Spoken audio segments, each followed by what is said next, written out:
तेन लीलया गरुम चारोप्य, उठा करके ऐसे ले लिया। देवताओं ने कहा ये कैसे हो गया? भगवान ने कहा ये तुमको सिद्धांत दे रहा हूं।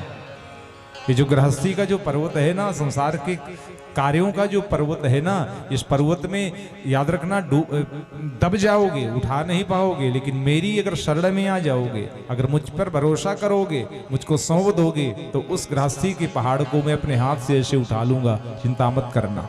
ये भगवान का अजित अवतार है। अजित पर्वत उठा करके रख दिया समुद्र में, लेकिन फिर से डूबने लगा, और जैसे ही डूबने लगा तो भगवान ने पुनः एक रूप ग्रहण किया, जिसको आप सब लोग कच्छप के नाम से जानते हैं। विशाल काय एक कूर्म बने भगवान, और उस अपनी मजबूत पुष्ट पृष्ठ में उस विशाल पर्वत को धारण किया। मंथन प्रारंभ हो गया, निकलना था अमृत, लेकिन नियम है संसार का, रिवाज है दुनिया का, निकला सबसे पहले विष, जहर। उस जहर से देवता घबराए तो, लेकिन भागे नहीं। ब्रह्मा जी ने कहा भाग मत जाना, क्योंकि ये विष डराने के लिए पैदा हुआ है, और इससे अगर तुम डर के भाग गए, उद्योग बंद कर दिया, काम बंद कर दिया, वर्क बंद कर दिया, तो याद रखना अगर वर्क बंद हो जाएगा तो वर्शिप नहीं होगी, और भागे नहीं तो परिणाम ये हुआ, भगवान श्री शिव ने उस विष का पान किया। उपनिषद रूप हैं भगवान शिव, पंचोपनिषद के जो पंचमुख हैं भगवान शिव के, तत्पुरुष, अघोर, सद्योजात, वामदेव और ईशान, यह भगवान के पंचमुख हैं पंचोपनिषदों के रूप में। इन्हीं के पदच्छेद से 38 मंत्रों का निष्कासन हुआ उपनिषदों को। मुखानि पंचोपदिष्टस्तवेश ये स्त्रीदश सदष्टोत्तर मंत्र वर्गः यततच्छिवाख्यं परमार्थ तत्वं देव स्वयं ज्योतिरवस्थितस्थे। भगवान शिव ने इस विष का पान किया, चले गए एकांतवास में। इसके बाद अनेकानेक रत्नों का अभ्युदय हुआ। पीते गरे वृषांकेण प्रीतास्ते मर्दानवाः मनमनथुस्तरसाः सिंधुम हविर्धानी ततो भवत। हविर्धानी निकली माने कामधेनु। प्रसन्न हो गए मनुष्य, देवता, ऋषि मुनि, दुग्ध मिलेगा हमको, हम पुष्ट होंगे, हृष्ट होंगे, तंदुरुस्त होंगे। लेकिन उनको मालूम नहीं था इस कामधेनु का, इस गाय का कलयुग में बहुत ज्यादा अपमान होगा। यहां बहुत अच्छा है, हमारी तरफ देखो बहुत दुर्गति है। आप लोग कम से कम अच्छे हैं, कुछ तो ठीक ही है, बहुत नहीं है ठीक, लेकिन कुछ हमारे यहां से तो ठीक है। वहां तो बिल्कुल एकदम बेसहारा गाय घूमती है, जब तक दूध दिया तब तक दिया, इसके बाद जो है छोड़ दी जाती है, गाड़ियों के नीचे आ जाती है, मर जाती है। बड़ा कष्टप्रद स्थिति है, बहुत ज्यादा। सरकार बहुत प्रयास करती है, गौशाला का धन देती है, वो भी खा जाते हैं नेता लोग, बड़ी समस्या। दिखा दिया 10-25, 100-200 गायें कागजों में है, कुछ भी नहीं, वैसे ही गौएं मर रही है। इसलिए तो ये सब विभीषिका आ रही है, सब देश गर्त में चला जा रहा है। अरे जिस देश में गाय की सेवा नहीं होती, गाय का अपमान होता है, तो वहां उस देश में फिर शांति रह सकती है क्या? नहीं होगी। इसलिए गाय की सुरक्षा करना हमारा परम कर्तव्य है। प्रयास करिए, किया करिए। जितना खाएगी उससे ज्यादा आपको दे देगी भाई, मुफ्त का नहीं खाती गाय। जो भी खाती है ना उससे ज्यादा आपको देती है। गाय का दूध याद रखिए दूध नहीं है, अमृत है। इसमें एक दृष्टांत कहा करता हूं मैं। एक बार अकबर ने पूछा बीरबल से, क्यों बीरबल, इस दुनिया में सबसे अच्छा दूध किसका होता है? बीरबल ने कहा भैंस का। अकबर ले उड़े, कैसे हिंदू हो जी तुम?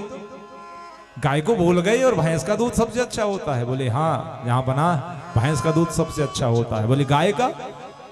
अरे बोले गाय का दूध दूध थोड़ा है, गाय का दूध तो अमृत है, मैं उसको दूध मानता ही नहीं हूं। तो सच में गाय का दूध अमृत है। बच्चों को पिला के देखिएगा, अलग दिखेगा बच्चा आपका, बुद्धिमान होगा, तंदुरुस्त होगा, हेल्दी होगा, चेहरे की चमक अलग होगी।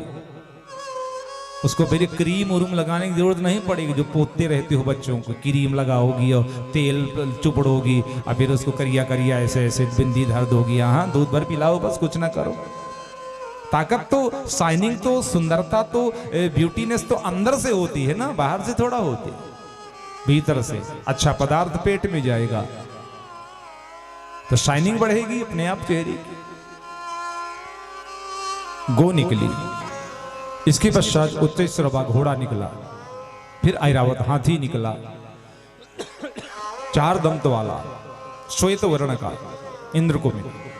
कौस्तुभ मणि निकली, भगवान श्री नारायण ने धारण कर लिया। पारिजात निकला, सुरलोक में पहुंच गया, उसी को कल्पवृक्ष कहते हैं। इसके पश्चात अप्सराएं निकली, इंद्र को दे दी गई।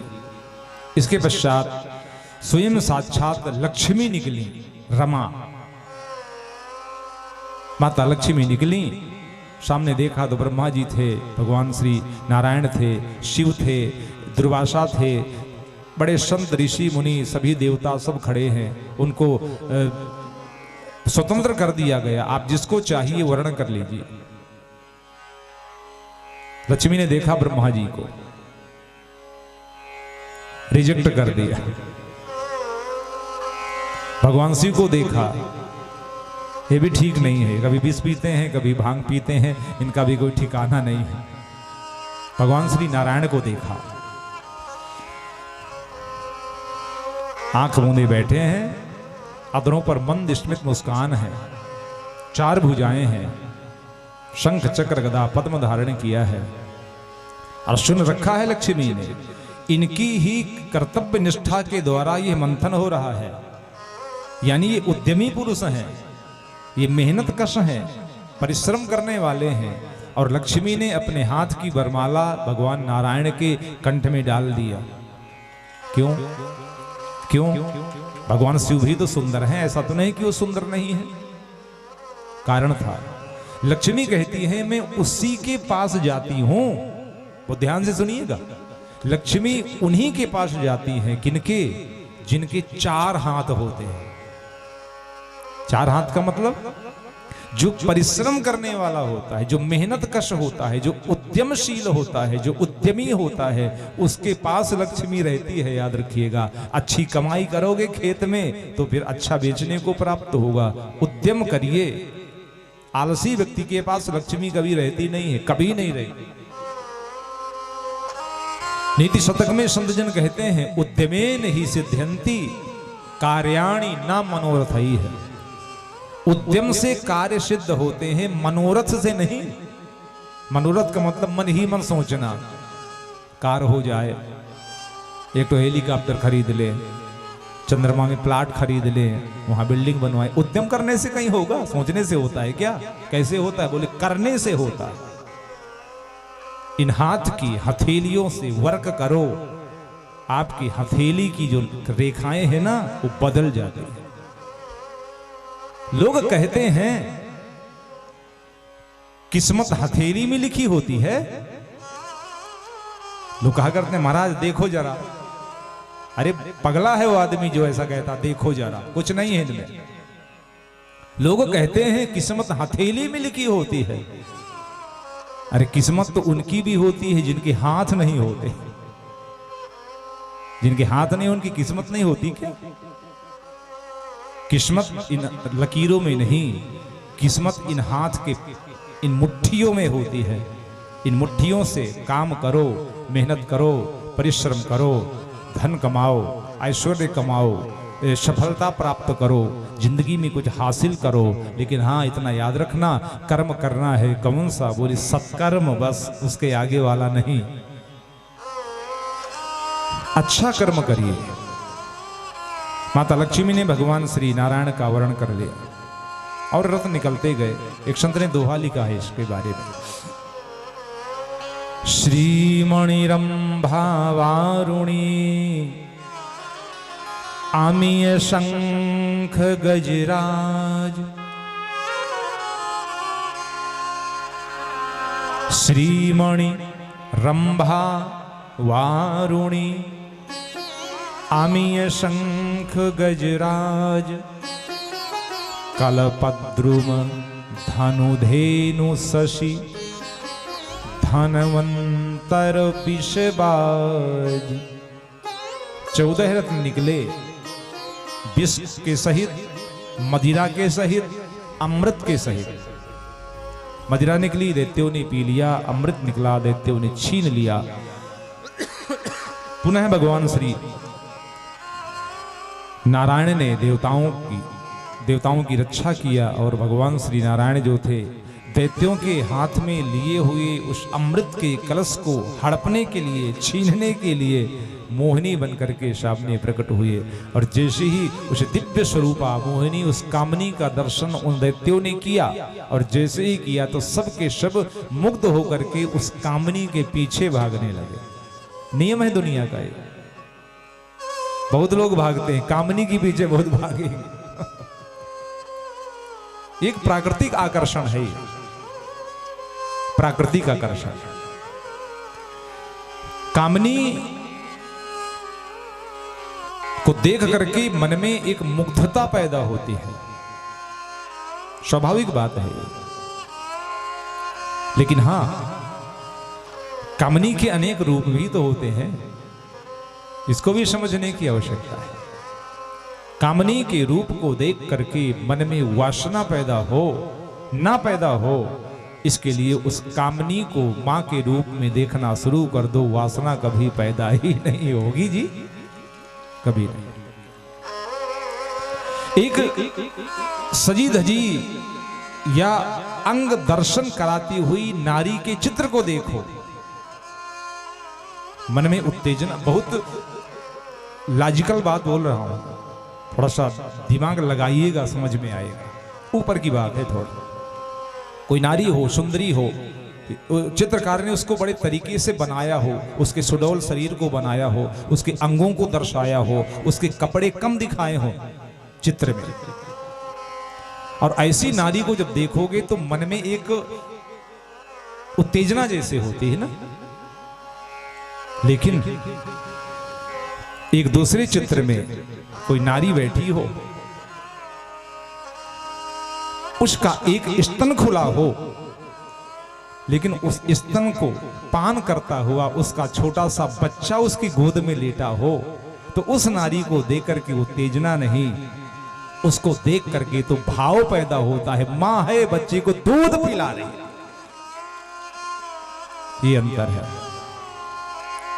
नारी तो वही है, नारी वही है, उसके भी अंग का दर्शन कर रहे हो, उसका भी अंग दिख रहा है, लेकिन अंतर है। बच्चा गोद में लेटा है तो फिर नारी नहीं, फिर वो महतारी हो जाती है, वो माँ हो जाती है। और माँ को देखकर कभी उत्तेजना नहीं, उसको देख करके तो वात्सल ममता पैदा होती है, प्यार पैदा होता है। दैत्य भाग पड़े। का तुम कंज पलाशाक्षी कुतो वा किम चिकीर्षसि कस्यासि वदबामोरु मथनंतियो मनंशिनः आदि आदि बोलते हुए भागे पीछे। उस कामनी के लोग मोह पाश में फंस गए और उसका दुष्परिणाम ही हुआ। दुष्परिणाम क्या? देवताओं के पक्ष में परिणाम गया। भगवान ने कहा ये दे दो, हम बांट देंगे।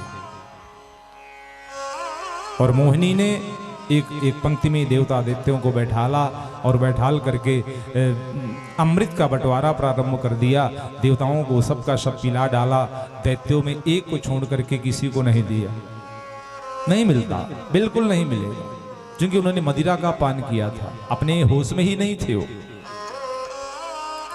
बस एक जन को मिला, बाकी सबको मिला नहीं। पुनः युद्ध हुआ। उस युद्ध में देवता पुनः हार गए, पराजित हो गए। देवता गिरिकंदराओं में छुप गए। इंद्र के अधिकार को दैत्यों की राजा बलि ने ग्रहण कर लिया, सिंहासन पर बैठ गए। देवताओं की माता अदिति को बड़ा कष्ट हुआ। उन्होंने अपने बच्चों की उस राज्य को वापस करने के लिए एक अनुष्ठान किया, पयोव्रत। इंद्र बलि का युद्ध निरंतर हो रहा है। इंद्र को सोचते हैं कि अपने इस राज्य को पा जाऊं, लेकिन बलि चूंकि बलवान है उस समय समय की बात है। माता अदिति ने व्रत किया, पयोव्रत, और उस व्रत को करने के पश्चात उन्होंने भगवान श्री नारायण से मांगा, मेरे पुत्र बन करके आइए। भगवान एक दिन प्रकट हुए। ये जो पयोव्रत होता है ना, ये फाल्गुन मास में किया जाता है, फागुन के महीने में शुक्ल पक्ष में। ये 12 दिन का होता है। 12 दिन किसी मां के द्वारा, किसी नारी के द्वारा इस व्रत को करने पर फाल्गुन शुक्ल प्रतिपदा से लेकर के द्वादशी तक या त्रयोदशी को इसका पारण होता है। भागवत में प्रमाण है, संतानहीन माता अगर इस व्रत को करती है तो उसको संतान होती है, उसकी गोद भरती है, ऐसा भागवत का प्रमाण है। माता ने यही किया। फाल्गुन श्यामले पक्षे द्वादशाहं पयोव्रतः अर्चयेदरविन्दाक्षं भक्त्या परमयान्वितः। एक दिन भगवान प्रकट हुई है, मां बताओ ना क्या चाहिए, क्या दूं?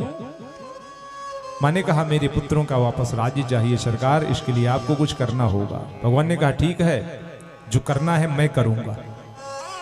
और एक दिन माता अदिति को आभास हुआ, मैं मां बनने वाली हूं, परम प्रसन्न है। और एक दिन वो समय आ गया जिस समय में माता अदिति के गर्भ से एक शिशु का जन्म होने वाला है। अदिति की नजरों में, बाकी जन्म नहीं, उसके गर्भ का तो एक बहाना है, वहां तो भगवान का प्राकट्य होने वाला।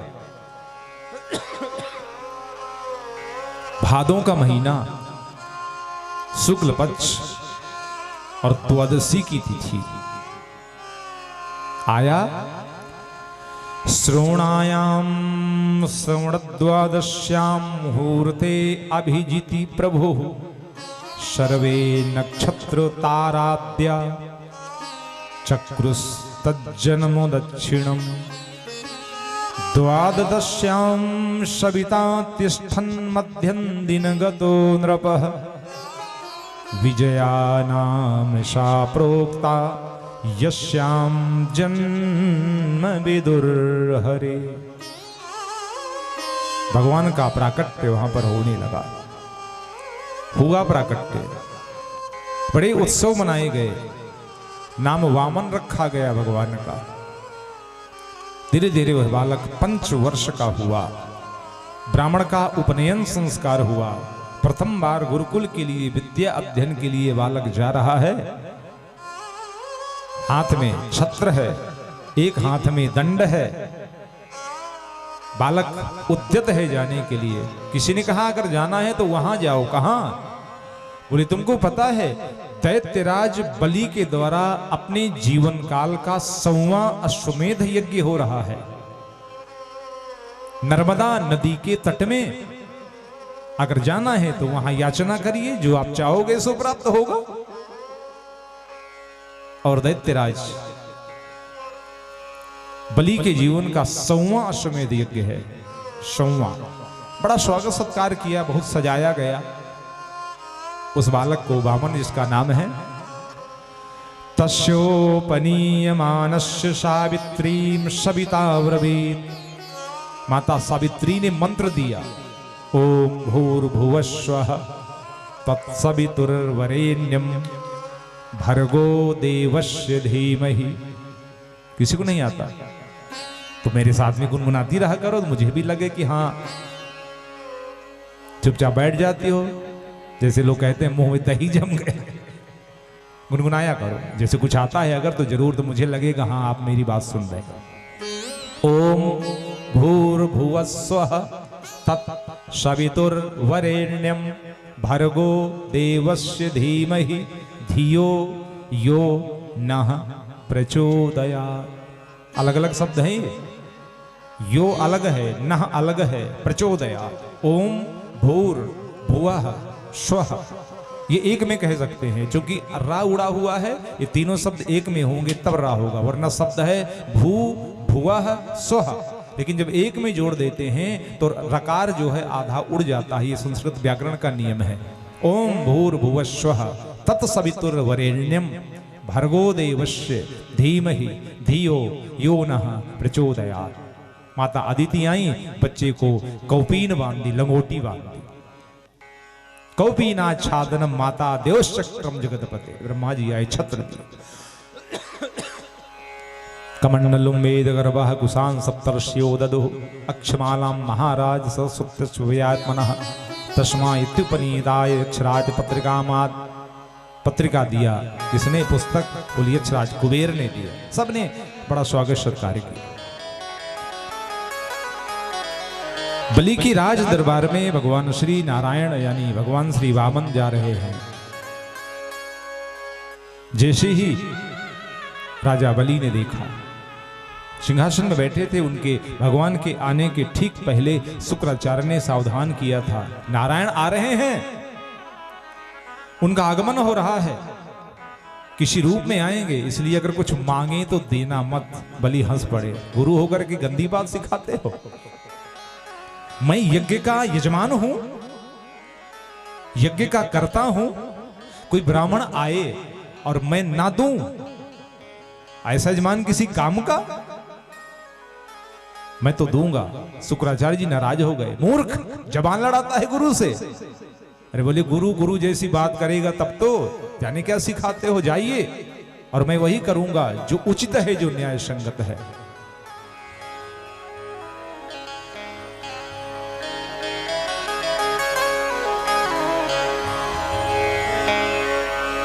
और भगवान श्री वामन का आगमन हुआ। यहाँ भी इस भाव की पृष्ठभूमि में भी भगवान श्री वामन का आगमन हो रहा है।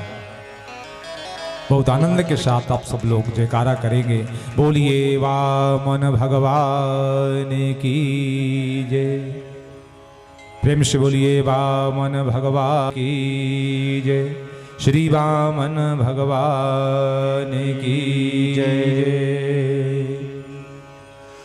भगवान वामन का आगमन हुआ और जैसे ही भगवान वामन को देखा, दैत्यराज बलि ने, बलि तो न्यौछावर हो गए,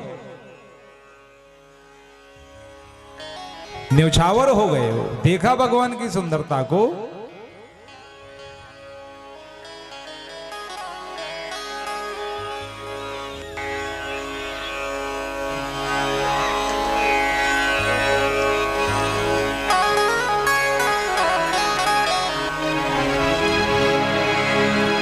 खड़े हो गए बलि, भगवान के रूप को देखा, आनंदित तो हो गए। प्रभु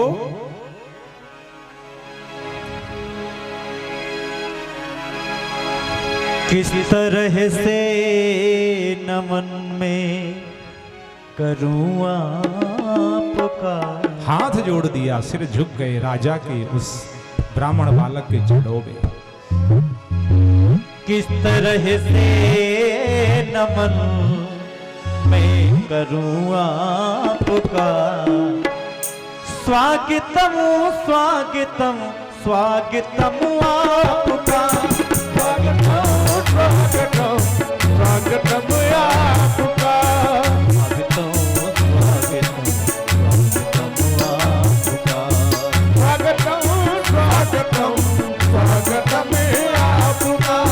इस तरह से नमन मैं करूं आपका। इस तरह से नमन मैं करूं आपका।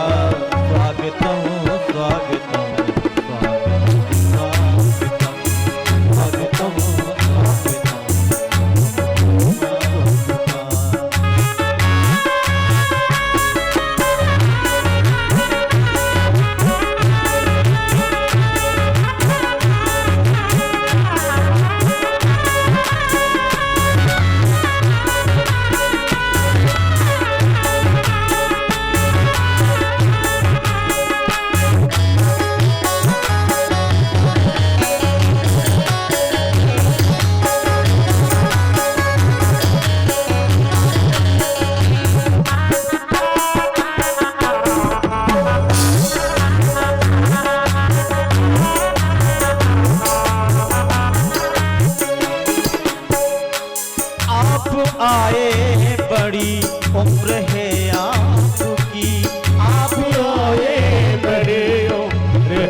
से नमन मैं करूँ आपका, किस तरह से नमन मैं करूँ आपका, किस तरह से नमन मैं करूँ आपका।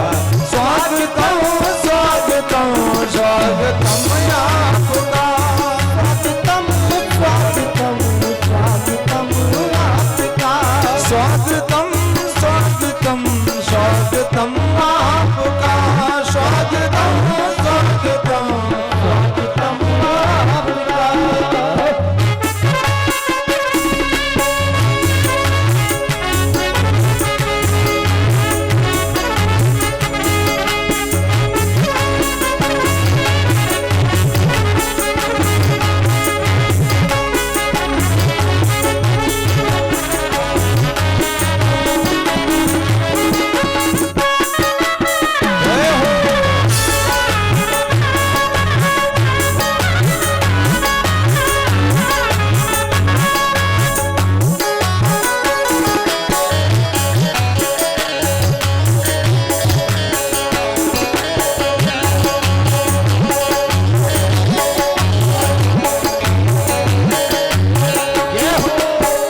बलिहार हो गए भगवान के ऊपर, देखा रूप माधुरी, आपकी एक नजर कर गई क्या असर, आपकी एक नजर कर गई क्या असर।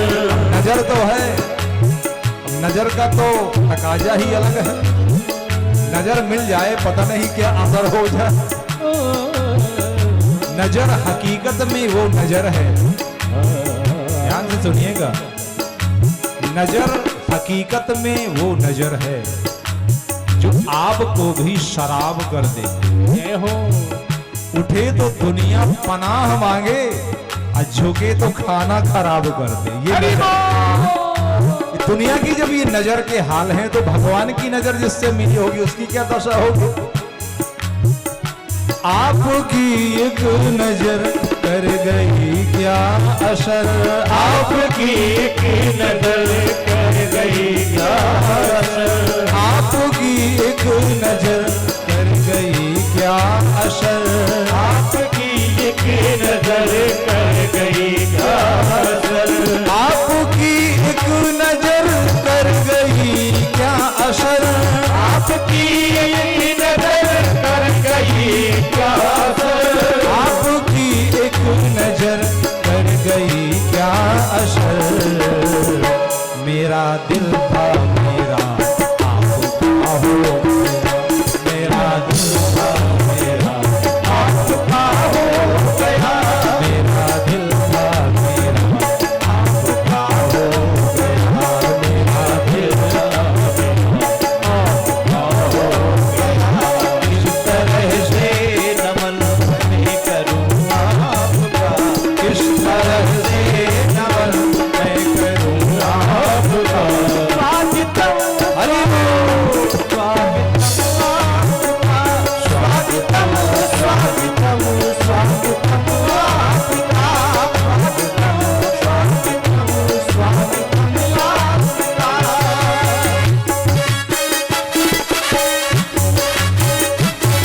जय हो।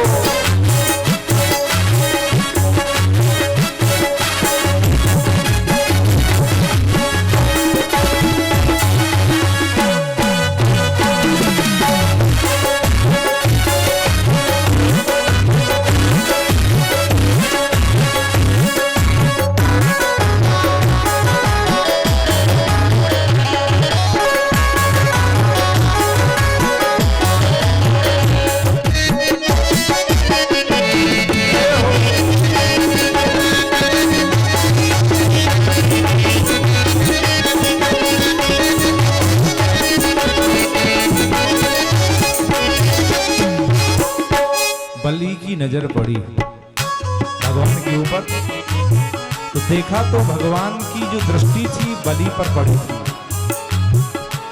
बड़े प्रेम से देख रहे, और बलि ने भगवान को अपनी ओर देखते देखा तो थोड़ा सा घबरा गए।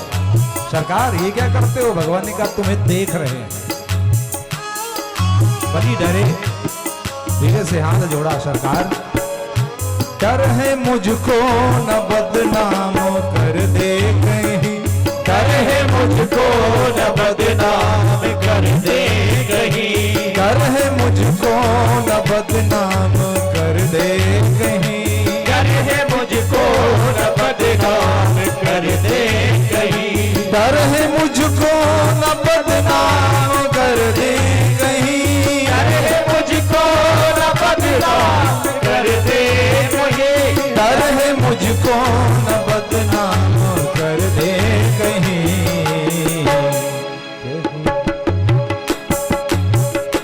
इस तरह प्यार से देखना आपका, इस तरह प्यार से देखना आपका, इस तरह प्यार से देखना आपका, इस तरह प्यार से देखना आपका, इस तरह से नमन मैं करूँगा, इस तरह से नमन मैं करूँगा आपका, इस तरह से नमन मैं करूँगा आपका, इस तरह से नमन मैं करूँगा आपका। स्वागतम स्वागतम स्वागतम आपका, स्वागतम स्वागतम आपका, स्वागतम स्वागतम स्वागतम आपका, स्वागतम स्वागतम स्वागतम आपका, स्वागतम स्वागतम स्वागतम आपका,